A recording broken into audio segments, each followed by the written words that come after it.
Good afternoon. Good afternoon, Terry. This is Terence Clarke. That's with an E. With an E. With an E. Good to see you. Nice to see you. Thank you.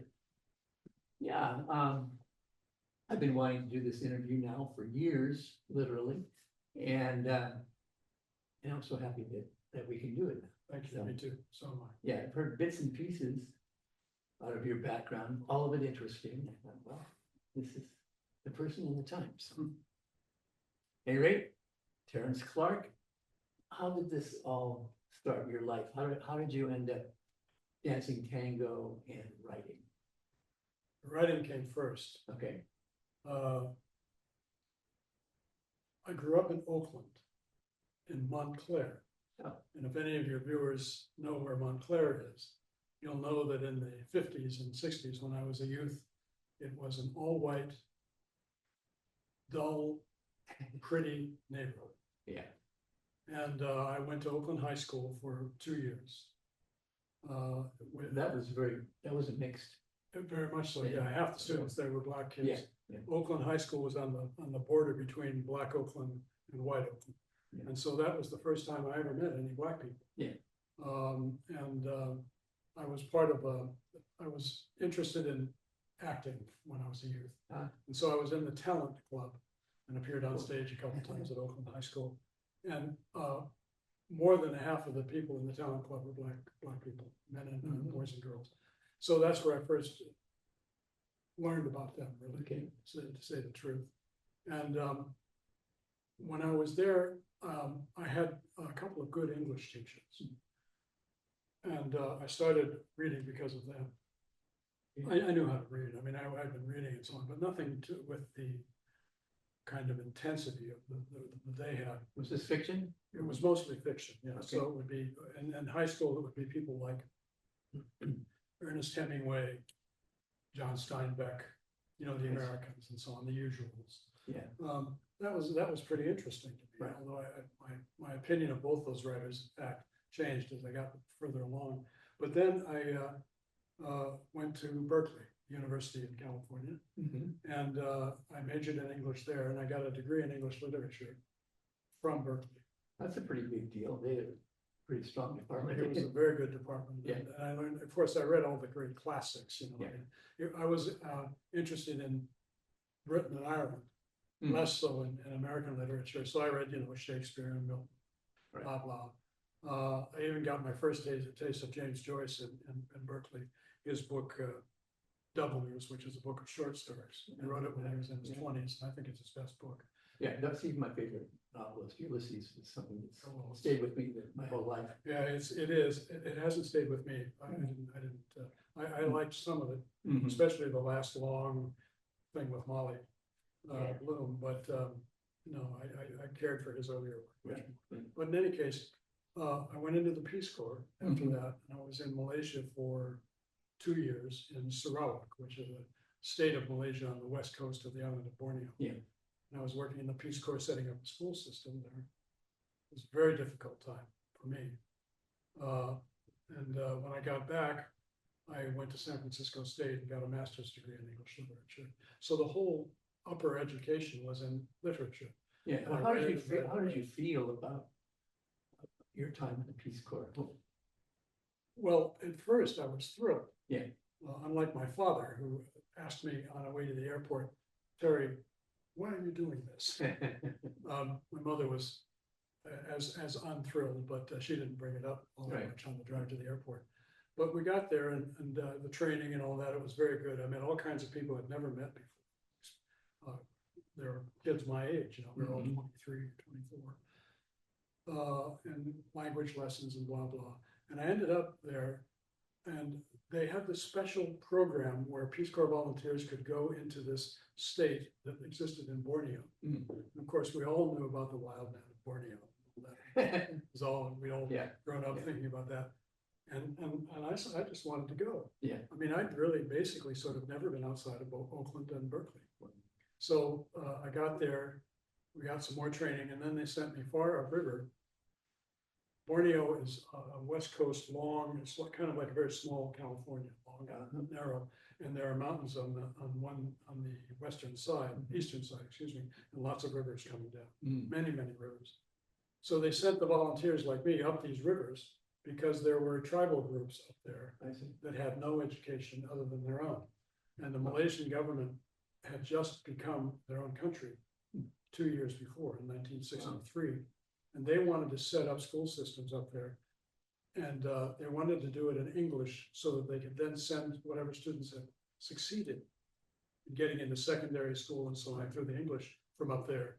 They could send them overseas and get degrees. They wanted to educate them in such a way that they could make it worth for the rest of the world. And they felt English language courses.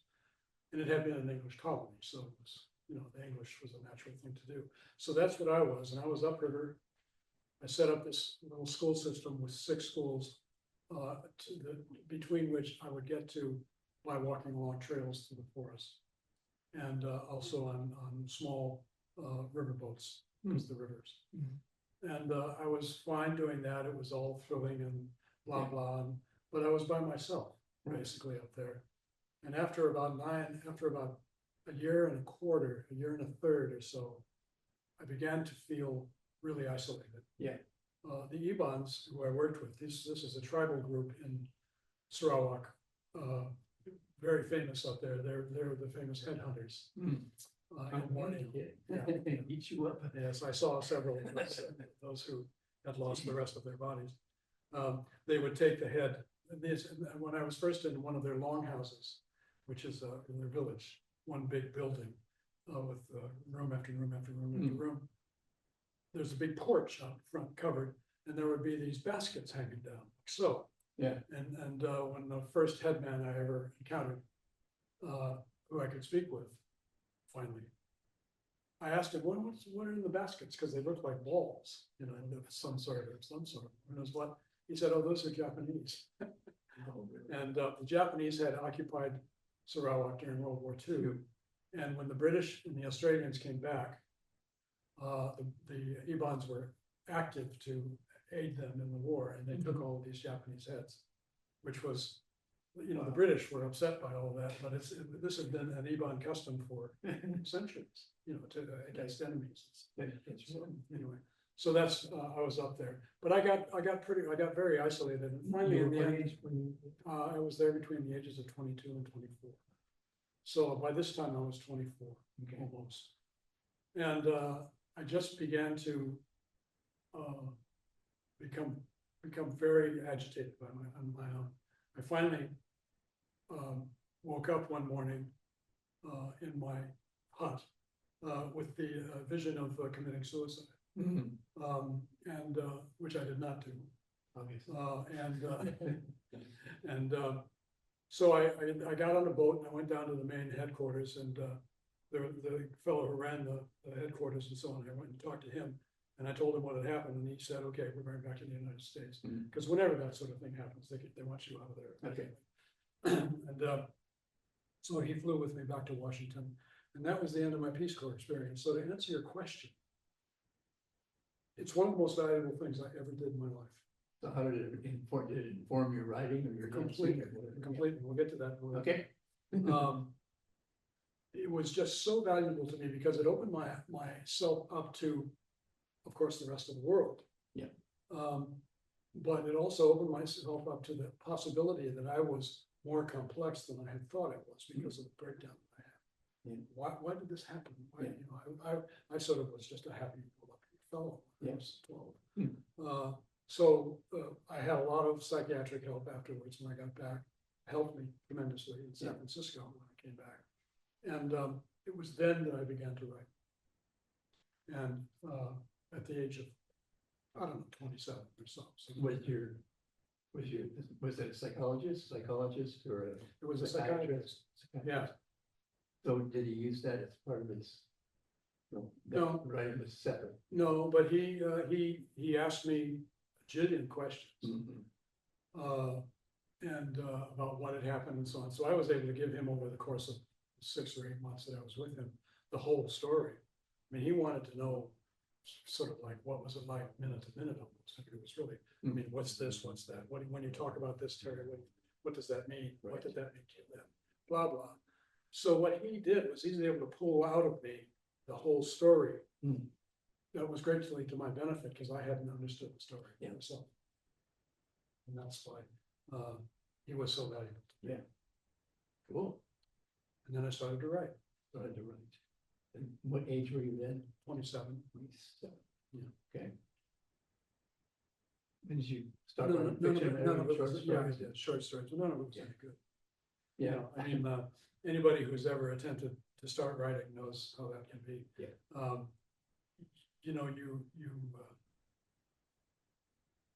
you may have the story, you know, he did this and It was a then good story. there was that and everything else, but most probably unless you are gifted, you don't have the language yet. Mm. Because the ability to tell a good story requires understanding language, in my opinion, as well as you can. And, you know, I mean, I was still wondering what the hell happened. And I was just sort of writing things down, but none of it was very good. The adventure was there. It finally ended up being my first 2 books. So were you journaling or were you actually writing? No, I was writing stories based on my experience. Okay. And that took, you know, none of it was any good, but I went back and back and back. And then I had some help from other people who were writers who would read my stuff, editors. Mhm. I mean, just people I knew. These Yeah. weren't professional editors necessarily, but they'd read it and then they tell me what was not working, Uh-huh. and what was this and what was that. And I had a couple of friends who helped me with that a lot. And finally, I had about 6 stories, all of which take place in Borneo, Western Borneo and Sarawak. I wanted to write about somebody who was older than me, Yeah. somebody who had real experience. So I made the main character about 38 or 39 and a State Department guy Mm. working there, working with the British and working with Yeah. just a guy with much more experience and setting up school systems there. And then I changed it because the school systems weren't interesting enough to me.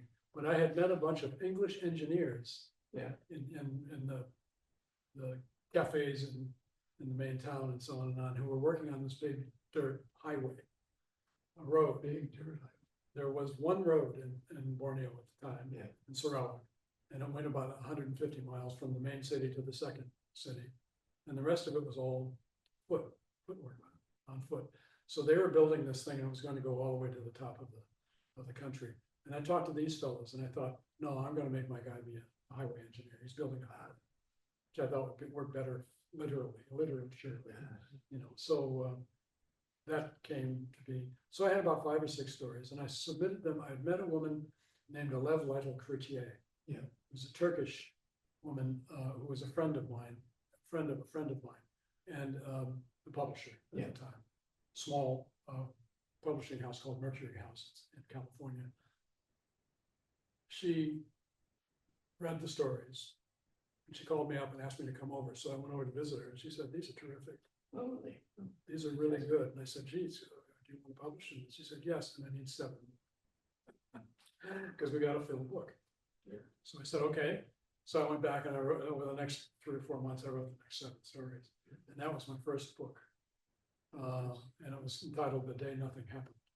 Mm. And it's going to be published next year in a new edition. So I'm real happy about that. So when you were a young man, and I'm sure you were quite attractive.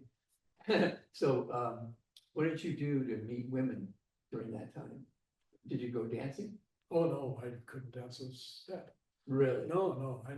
The only dance I've ever danced in my entire life, except for, high school, Yeah. is the Argentine tango. Oh, okay. And I didn't start that until I was about 60, Yeah. 59.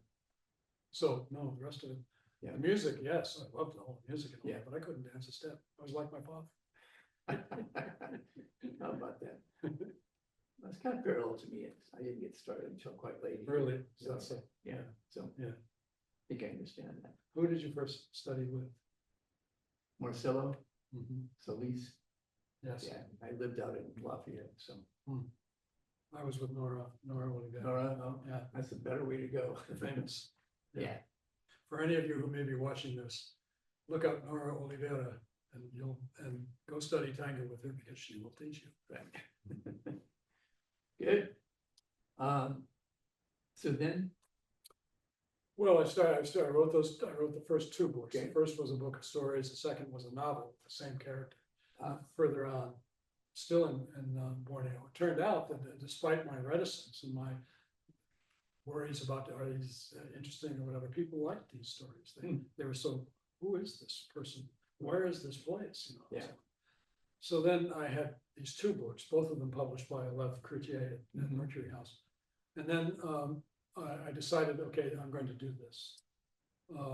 And I had also gotten a master's degree in English from San Francisco State. So I had a sojourn trying to teach English. what year was that? 1971, something like that. That was, they had a really strong department. Oh, yes. Oh, it was very good. Yeah. Yeah.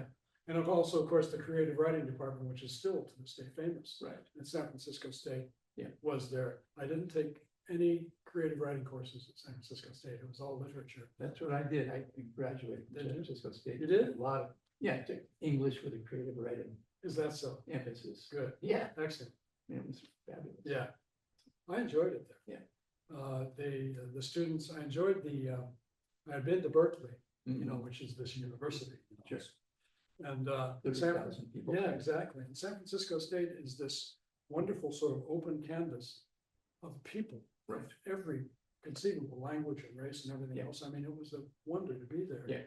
And it was during some of the times when there were difficulties on campuses and so on. Yeah. And it was thrilling to Were be you there when Hayakawa was? Yes, I there? was. Yeah. Yeah. Standing on top of the police car with his I pan. saw him. I was standing there watching, booing and so on. Yeah, so was that. There was a day in which my girlfriend, soon to be my wife, she was also at San Francisco State. We were living in Berkeley and going to San Francisco State, and we had to pass through a police cordon to get out of Berkeley and through a police cordon to get into San Francisco State. That was only for a few days, but that was a thrill. Yeah, that's free speech movement. Free speech. At Berkeley, yeah. So, misspent youth. Not so I don't know, misspent. man. Yeah, I think it was spent wisely. actually. yeah, so do I. So then you kept on writing, you just kept. I just in kept your going. career. Yeah, we were married and we went off, after we got married, we went off to Paris where we lived for 2.5 years. And I had a boy there, young boy who was born in the American hospital in Okay. Paris. And I was seriously writing then. Yeah. And it was good being with her because she had spent a good portion of her high school years in Paris studying. She spoke fluent French. Oh, nice. American, and was a printmaker at the time. So, and then became a painter afterwards. So she was working on her work at the time, and she was able to get a kind of scholarship living situation in a place called the American Center for the something arts. I can't remember. And we had a studio that's about the size of this room here, with a kitchen toward the back. And then this room, and there was a big open space where she was able to set up an art table and everything else. Nice. And they had a library room down the hall where I went. I would write every day, and typewriter or write it by hand. No computers. You remember that? I remember that, yeah. And they really say that there is a connection between the brain and holographic movement, I wouldn't doubt it. and they just don't get by going like that. I don't know. My handwriting was so bad. Well, so is mine, yeah. Oh, really? Oh, okay. Well, let's get The past that. aesthetics of it make a lot of difference. But yeah, times are different now. Yeah. So we were able to make that transition into computers.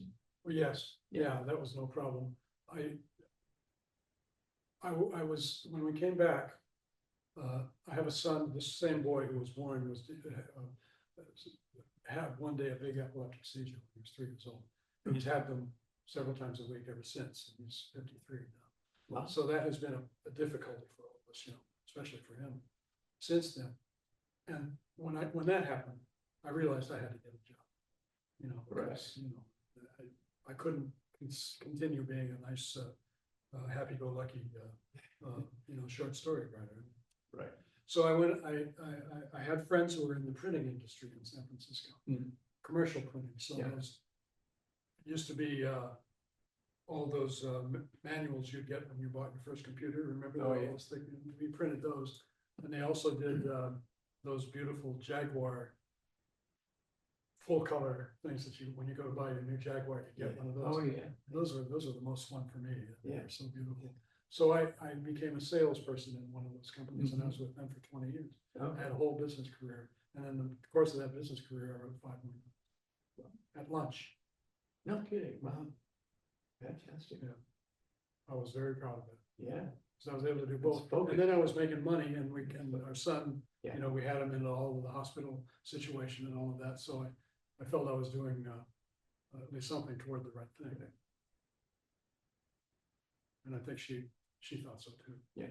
I was happy with that. So that marriage didn't last forever? No, it didn't. It lasted, altogether, we were married for 23 years. Yeah. And eventually it did not last. But we still have a relationship because of our son. So, Yeah. and we both live in the Bay Area, so we talk to each other frequently about him. Okay. And that's the sort of ongoing life story Mhm. that is the one constant through all this. Right. Yeah, there are only a few people that have known you for a long time, and they're pretty valuable. Yeah, isn't that the case? Isn't that the case? Yeah. I know, I mean, I was married for about the same amount of time, Mhm. have a son. My ex lives in Arizona, and but I see her all the time for grandkids, Yeah, well, how many grandkids have you? just few, but, That'll do. so I know how I'm really feeling. Yeah, that's great. How long have you and Sandra been married? 12 years, yeah, it's not actually legally married, but we've been together. I understand that. You Yeah. knew my Beatrice, didn't you? Of course. Yeah, Of course. well, I had a sweethearted woman named Beatrice Bowles who we lost 3 years ago. I was with her for 20 years. And So that that was was another long. another long term, yeah. Yeah. As long as you I were sort of decided that I liked that kind of relationship. Yeah. I guess, seems like it. Yeah. So did you actually live together? No, actually, we didn't. We kept our separate abodes, Yeah. but we spent most of our time together. Yeah. Either at my place or her place, Yeah. and we traveled all the time and so on. I mean, we were a couple. we Yeah. really were. Yeah. So, there was that. I do think that sort of long-term relationship was something that I liked, I Yeah. enjoyed. Well, how did you get started in tango? I was studying Spanish, With this person that I know? yes, Okay. with Sonia Fava, who is the owner of and headmistress at Casa Hispana in San Francisco. Hmm. If you want to study Spanish, call Sonia at Casa Hispana. She will tell you how to do that. She's really something. And I met her because of this wish to study Spanish, and someone, I don't remember how that happened. Oh, I remember. I went to a Spanish language school on Montgomery Street in San Francisco. It was owned by a Spanish woman. Mhm. And Sonia had just arrived from Argentina. She's from Rosario. Mhm. She had her whole upper education had been conducted in English. Mhm. So she had English as well as Spanish. And she was just a new teacher there. So she got assigned to me. And I had 2 words in Spanish, sí and no, and that was pretty much it. And I worked with her for many years, Mm. and she taught me basically to become fluent in Spanish. Okay. And I'm forever grateful to her for having done that. She had a party one night in 1990 at the school. Mhm. And she had asked all the students to come, and we were all there. And she said, I have a special treat for you. There's this woman in the Bay Area whose name is Nora Dinzelbacher. And she's Argentine. And I said, with a name like Dinzelbacher, she's Argentine. She said, yes, her husband. And she dances the Argentine tango, and she's going to bring her troupe, which turned out to be 6 or 8 people, Mhm. couples, to the party, and they're going to dance for us. So they came. And they put on about a half an hour show Yeah. to record a tango. I mean, now all of us have seen such shows. Right. And Nora herself at that time was dancing beautifully. I couldn't believe what I was seeing. Yeah. This was I mean, some, of course, I didn't dance, like I said, Right, I never right. danced. And I said to myself, first of all, I said, under no circumstances will I ever be able to do that.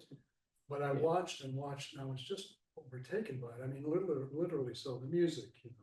The Mhm. Argentine tango is a very complicated social dance, as those of you who dance know. But it is extremely complicated. It's very difficult to do, Right. Especially at the beginning. And when I saw this, I thought, there's no way. But then I had a conversation with Nora afterwards. Sonia introduced me to Nora. Nora, by then I had more than 2 words of Spanish. I had about 100, I think, maybe 2. But Nora's English was quite good, heavily accented, Yeah. very good. So we talked and talked. And How old were you at that time? That moment? I was 60, 55. 55. Oh, so Yeah, it took a few years. yeah. Okay. And she said, I said, I'm interested. Mhm. And she said, well, you can come study with us. And I said, well, what's that going to be like? And she said, you're never going to experience anything like this. Yeah, I mean, she's got a pretty good product to sell. She has a very good product to sell. And as you know, anyone who knows Nora knows that she's stern, Oh, she's yeah. insistent, she's wonderful. She will teach you. So I went and I took my first lesson. I think I've told you this story. I took my first lesson with her in private. Of course, Yeah. impossible. And I asked her afterwards, does she have any advice for me? And she said, yes, you don't know how to walk. Yeah. So that was the first thing I had to learn. Right. But then I stayed with her for many years. I studied with her. You know, people say that tango is basically a walking It's dance. it's a walking dance. Yeah. So you can't really see that when you watch somebody perform stage tango. Yeah. Well, the stage tango is one thing, but Yeah. the kinds of things that we do, Right. the so-called milonguero Right. style is the social dance that they do in Buenos Aires. It's a traditional dance. It's, however, I must say, it is difficult to do. Yes. You know, to do it right. Yeah. And to get that posture right. Right. And to make that walk right. Right. You can't walk like you're walking down the street in Brooklyn. You gotta walk like you're walking down the street in Buenos Aires, and that's a different story Right. altogether. Right. Well, for one thing, they're looking down all the time, looking for the stuff on the sidewalk. It's true. But they haven't. Yeah, the shoulders, the manner, the shoulders walking back and forth. No, it's something. Yeah, yeah. I didn't really understand that until really, I guess we all didn't understand it until we went to Buenos Aires. Right. And see these people walking around and watch them when they're talking. I mean, this is demonstrative. Pointing, you were this, you were that. Yeah, and Nora is that way, of course. Yeah. She's famous for being that way, and Yeah. I learned from them. Yeah, but what's really hard to understand is how this dance, which is depicted in, you know, in movies and stuff, is when doom, doom, doom, doom, Yeah. doom, doom, doom, doom, Yeah. doom. That's not tango. There's not, the feeling is not there. What people call it the tango. Well, It's yeah, not there. What is that? What are they talking? they're getting into the show tango thing. Ah. And all those marvelous shows that we saw in the 1980s, you know, Yeah, Tango Forever and blah, blah, blah. Right. Those were all terrific, Right. but those are people who are, it's designed for a stage show. Right. As we know, the milonguero style is a much more close embrace dance in which the music is playing and you're moving slowly, and it's in the way that you walk. Yes. And it's the way that you hold your feet together and the way you walk smoothly and so on and on, all this stuff, you know, throwing each other around Right, and all right. that stuff. No, forget that. Yeah. It's fun to watch, but Right. no. The fun really is within the embrace. That's right, it's within the embrace. And when you go to the dance halls in Buenos Aires, I mean to say, the Milonga dance halls, as we all know, who've been there, we see the real thing. And there's none of that tossing around and head flicking back and forth and all that. There's none of that. It's very stylish. The men, the leaders, I guess these days we now say leaders, must be respectful of their partners. And the partners will be grateful to you for that respect. And especially if they can really dance, if you show them, if you allow them through your attention. At what point was tango beginning to be an addiction? It started early, really, Okay. because again, it was that story of seeing Nora and her troupe. Right, I wanted to be like that. okay, But I knew that it was a long undertaking.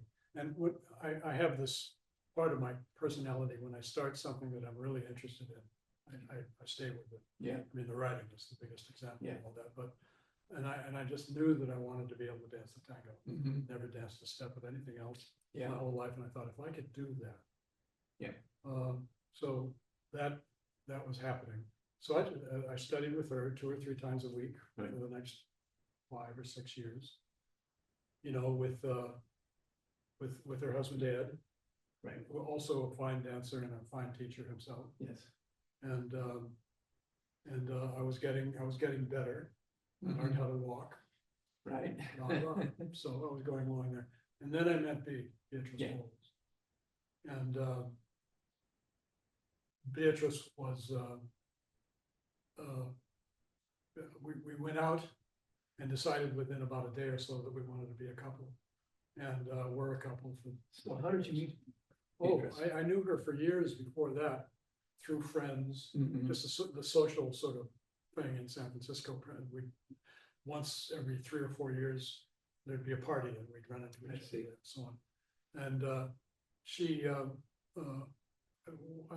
close friend of ours called me up one December 31st and said, what are you doing tonight? I said, well, nothing actually. And she said, well, B. Bowles is having a party. And she invited too many women. And would you be free? And I said, yes. And so I went and B and I talked through that entire party. And I knew then that I wanted to ask her out. So then it was the beginning of Okay. the relationship. And we were together for 20 years. Did she dance? Not a step.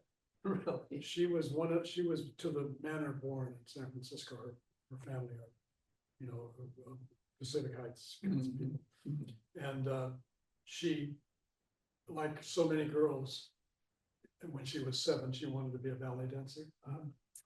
And her mother wouldn't let her. Her mother thought that a girl of your breeding should not be a dancer.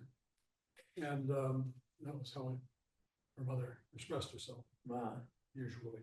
And so we never studied any dance except for, again, rock and roll. right.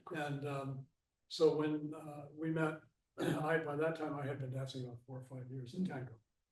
So one day after about a week or 2 of our relationship, I asked her, do you know anything about the Argentine tango? And she said no.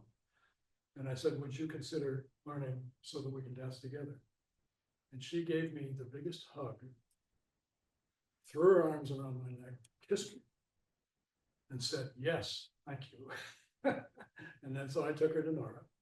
Oh, And she and Nora hit it off right away. And so she studied with the same kind of vigor and intensity that I did. Yeah. And she became a very good tango dancer. And she was a small woman, 5 feet to Yeah. 100 pounds. mm,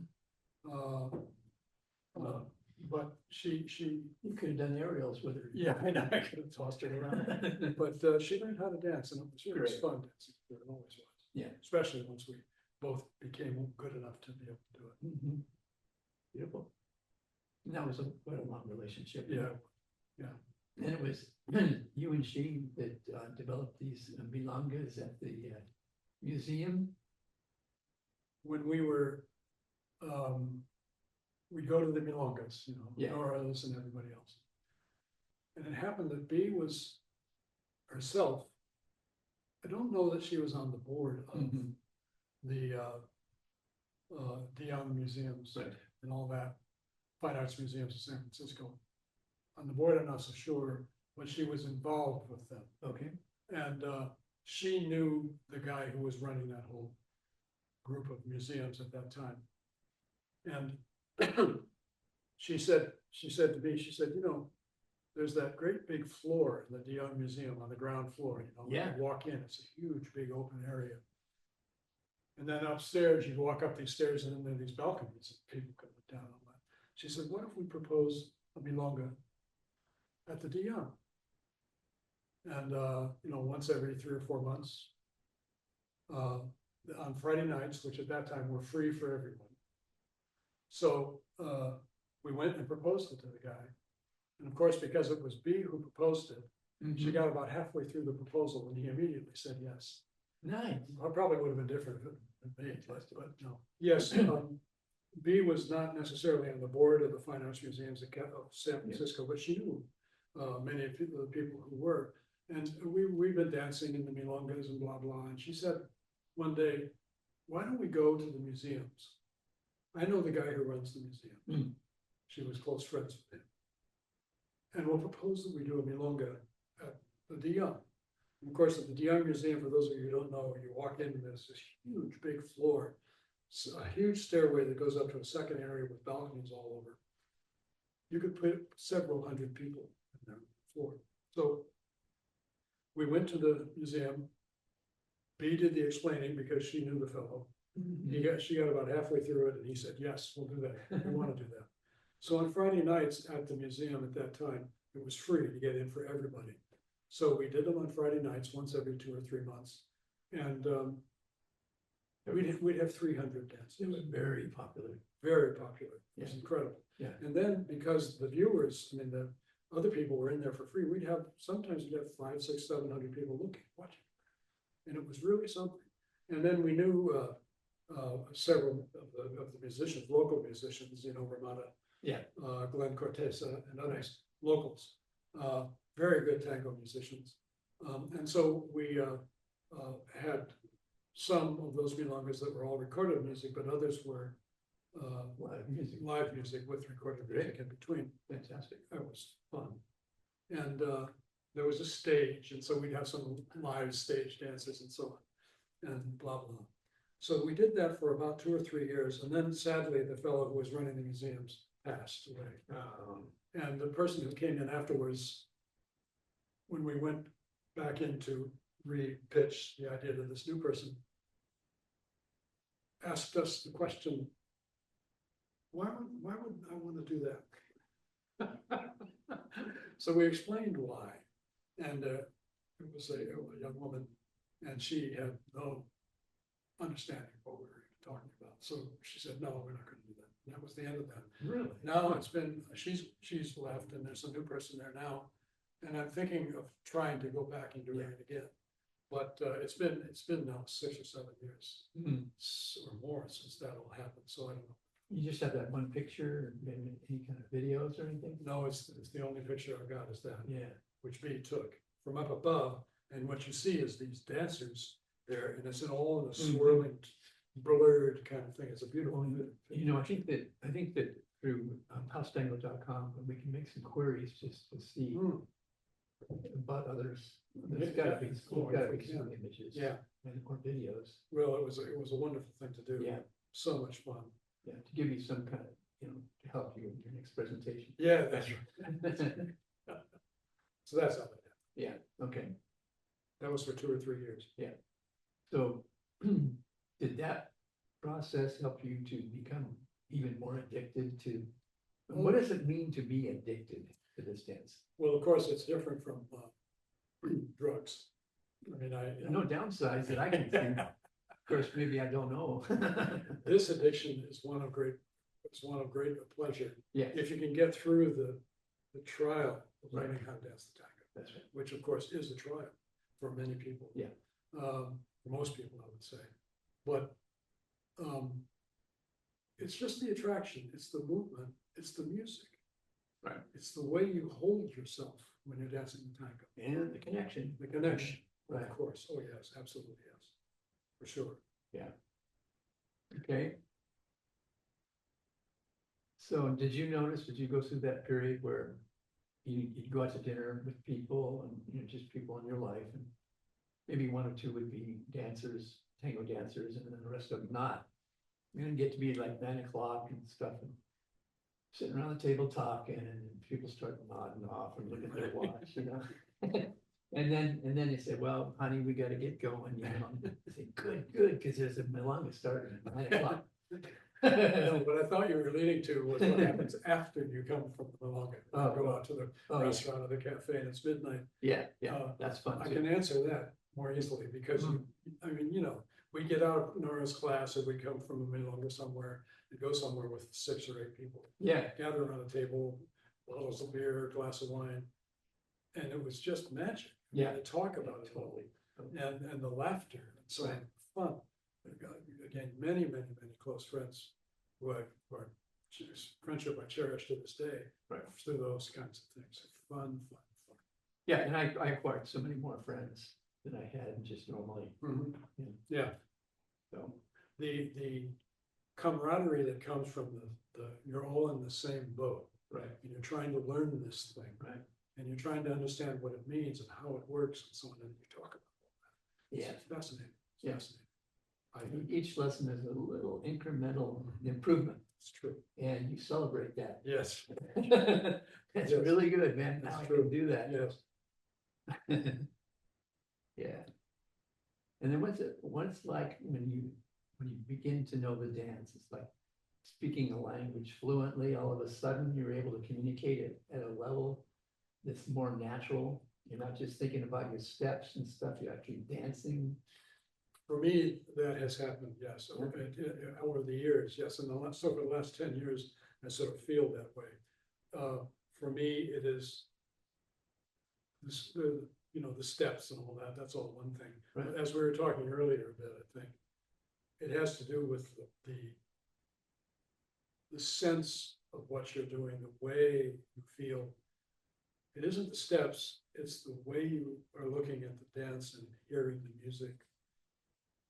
The pause, Oh, yeah. for me, is the most important step in the whole time. Yes. When you're standing there and the music is playing and you're waiting, and it never is for me anyway, it's never a solid pause. You're never standing stock still. Right. You're waiting. Right. So, and that, I mean, I just can't tell you from my own experience how lovely that is. Yes. And especially when you have someone in your arms. Yeah. And she's waiting. And when you begin to move, if you're the leader. Right. And as some of my partners have said, when you're waiting for the direction, that pause and that slow movement and then the movement finally is a big deal. Yeah. Big deal. Marvelous. Have you found that when you're dancing with more powerful women, that they actually close their eyes and actually just totally give up their control, and more than women who are timid or afraid? Actually, I've found that in the case of women who are really good dancers. Yeah. I would not say lose the control, they would lose the control. I think they have more of the control there over themselves. Yeah. Because they know that if the leader knows what he or she is doing, Right. they know what's coming and they can act in a very positive way. Yeah. And I think that really enhances the beauty of the dance. Yeah, but they don't predict it. They No, don't, They no. don't start without you giving the initiation of it. I can't imagine being a follower. Right. I have such respect for that because Yeah. they don't know what's coming. Right. And to be able to move the way that some of them do. Right. When they don't know. Yeah. Um, But more powerful women have told me, to be quite frank, I love to give up my power for Is that so? a few Really? minutes a Really day, interesting. for Yeah. a tanda, and because they don't have to think, somebody else can direct them, and it's beautiful, and they just let go. Well, that's few quite minutes. something. Yeah. So they recognize in themselves what's happening. Yes. Yeah. Well, the roles are so different from each other. Sure. The leader and the follower, and when you see some of the people who follow, of course, generally they are women, Mhm. those shoes. Talking with the women in tango about their shoes is one of the most interesting conversations you could possibly have. Very true. Going with your partner to one of the great tango shoe stores Yes. in Buenos Aires In Buenos Aires, yes. is one of the most exciting and interesting experiences Right. I've ever had. First of all, you walk in, I'm not telling you anything you don't know. You walk into this room, it's about the size of this, and there are probably 300 or 400 Yeah. open boxes Right, on the right, floor, shoes sort of all over the place, Right. and women everywhere, and then 2 or 3 sort of besotted, quiet men Yeah. sitting there, wide-eyed, looking at all this, and the women are talking and talking and talking about these shoes and trying them on and displaying them and so on and on. I mean, it's a visual treat. Yeah. And it's an experiential moment that Yeah. I never had before. Right, Before right. I was able to have those ones. Yeah, and I remember being instructed that, yes, what you have in your hands is not a tango shoe. It's not, because the heel comes directly down from the back. You know, the tango heels move forward on the foot, more towards your center of gravity. So when you turn, Mhm. they're not turning off their center of gravity, they're spinning, doing a hero. I never saw so many beautiful feet in my entire life. Yeah, that's true. Yep, yeah. So then how did you work the dance and your writing? Well, they're both passionate about both. Yeah, How they're were both they different? How Very, were they very the different. I will say that the writing is more important to me than the Yeah. dance, same? Okay. but that's because it's my very interior soul, actually, Right. it's everything I do. But, and actually, I should also say that I've written an awful lot, but I've written very little about the tango. I mean, very little fiction that includes the tango. Yeah, 3 or 4 short stories, Yeah. parts of it, okay, but that's about it. And I can't really give you an answer as to why that's the case. Yeah.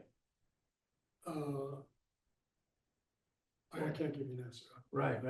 Well, so I mean, it's a feeling where writing is, although a lot of people say that the more and more steps that you learn, or you're adding to your tango vocabulary, and that the conversation goes on between the leader and the follower, that actually, you know when there's not a completed phrase, Yeah, just when something that's is interrupted, Yeah. broken off because of another partner steps in front of you or whatever. Yeah.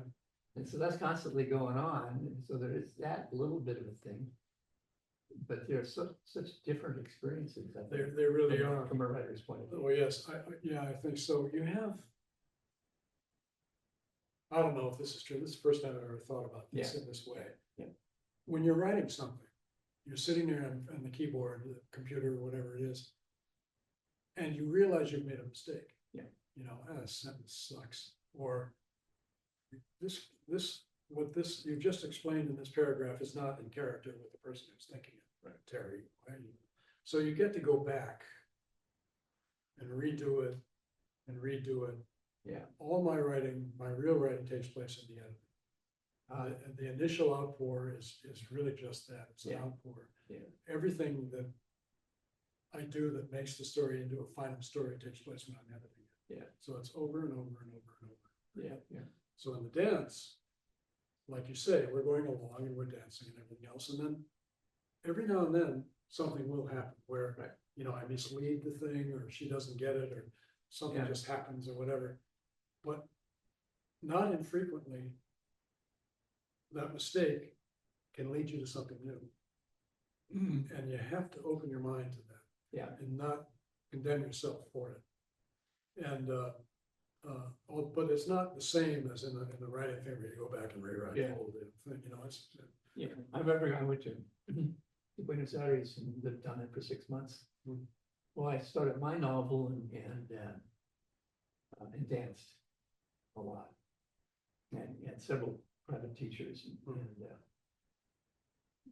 all of the teachers that I had when I left after 6 months of working with them, they said that you're a real genius at one thing, and that is to recover from your own mistakes. Yes.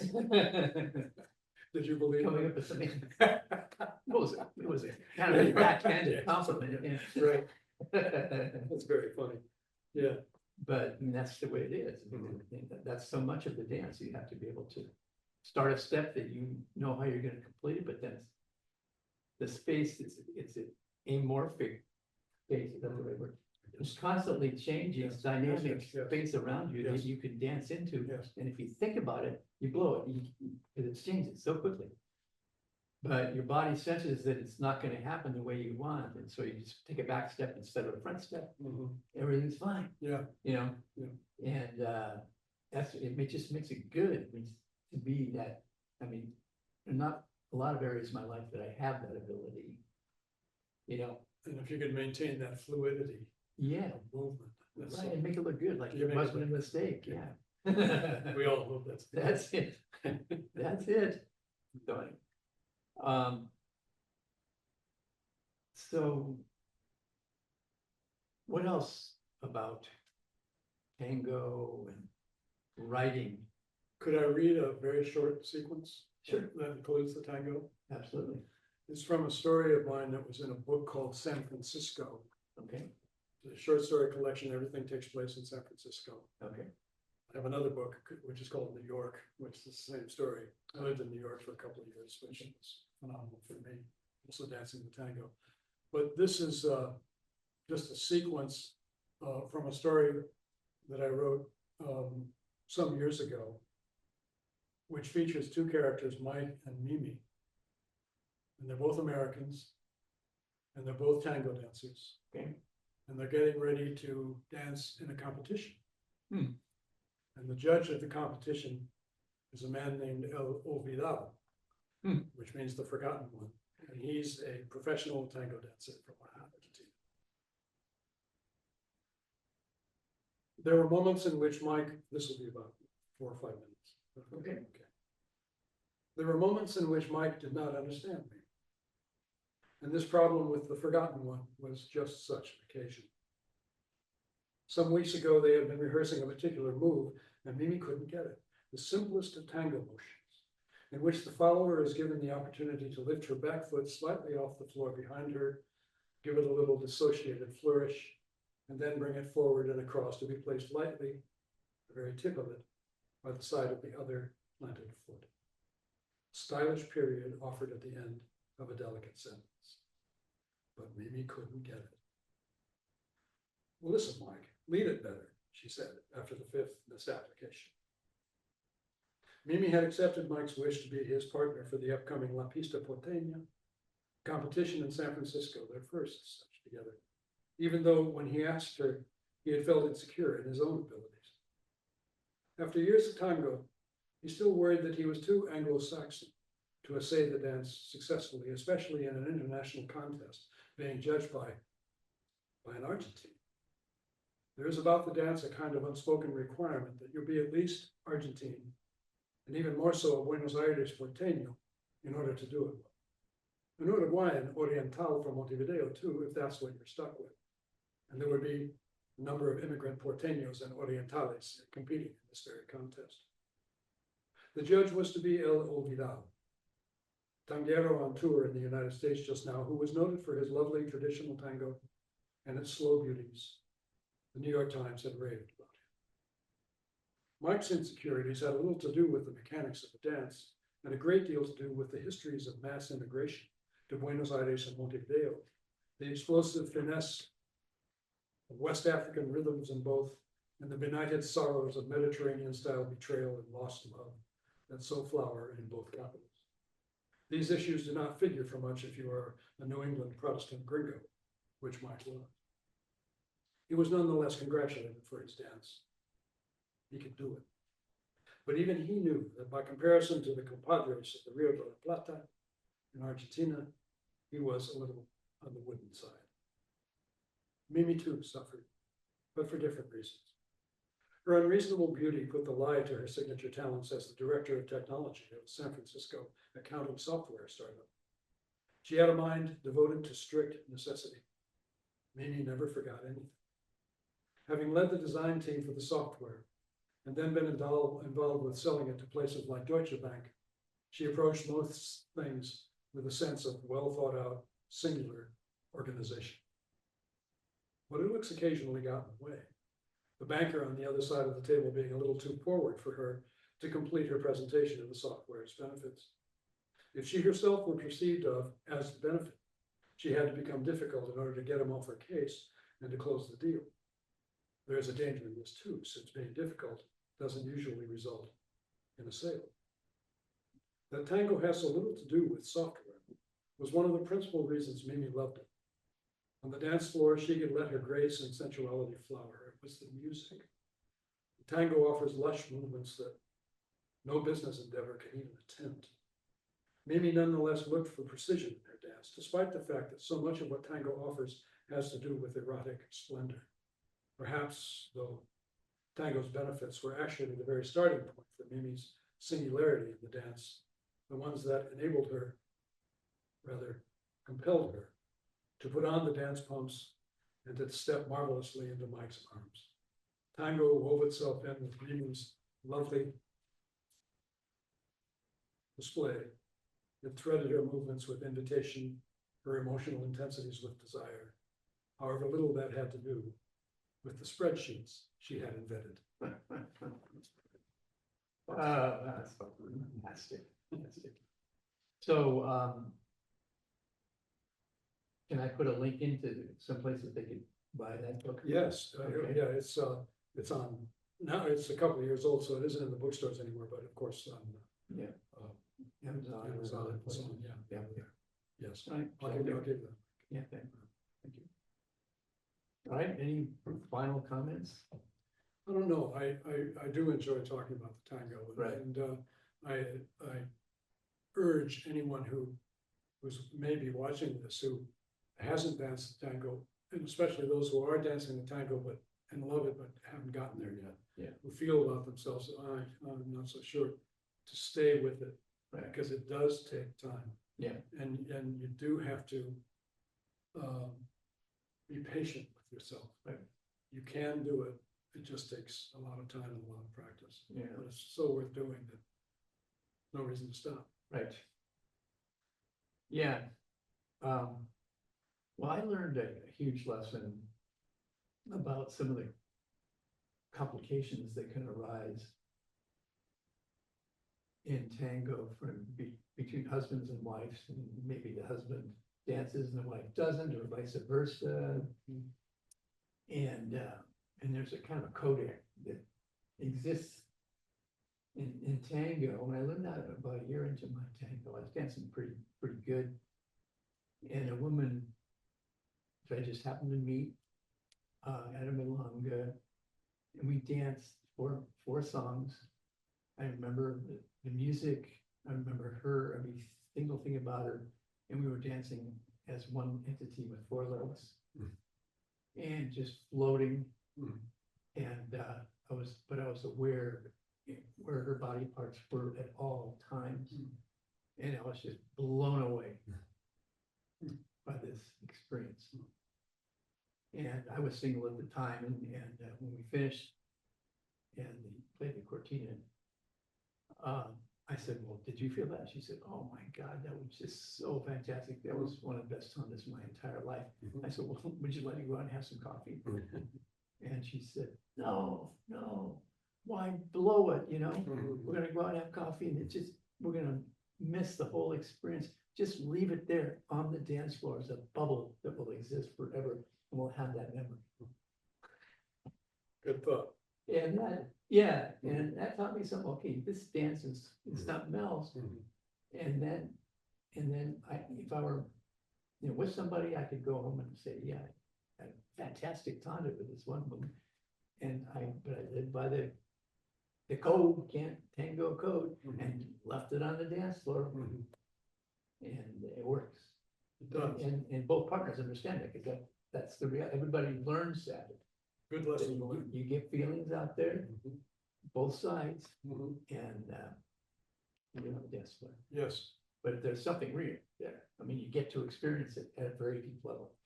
So One experience that I had, which we could maybe close, I guess, I don't know. When Beatrice and I were together, we studied once every week or two in a private lesson with the marvelous Lisette Pirelli. yes. Lisette, for anyone who may be watching this who doesn't know, is a marvel in San Francisco and in the East Bay, Berkeley and Oakland. And you should study with her. She's amazing. She's also a professional dancer who dances, when some star arrives from Buenos Aires and doesn't have a partner, Lisette will very often end up dancing with him, and that will do just as well as this person does. She would come to give us a lesson. And B and I were very close we were dancing okay at the time, you know, we were doing fine. But those lessons were so intense, especially with Lisette, who will come along and say, you know, on the shoulders and so on, that I would become male and over intense. And fault finding, both with myself and with Beatrice. And that was a lesson. It took me a long time to get over that. And of course, it took me a lot longer to get over that. But one thing that I know about now is that that is a wrong way to respond to your own ineptitude. If you feel you've made a mistake, if you think things are going off the rails, don't blame yourself, don't blame anybody else. Just wait, take it up again, and keep going, and do it again, and do it again, and do it again. Being angry with yourself and will just stop the wagon and isn't worth wasting time. That's right. That's my last word. Okay. But I'm loving, you know, this conversation, you know, thinking about this time that we all live in politically. You know, if I didn't have this conversation with you, with the rest of my friends, and being able to dance this tango, I'd be much worse off. Right. This is helping me get through the whole thing. I agree. Yes. Yeah. Anyway, thank you so much. Great. Thank you. I learned something. So did I. And yeah, Thanks for I the feel opportunity. better. I feel better. Thank you very much, Terry. Thank you.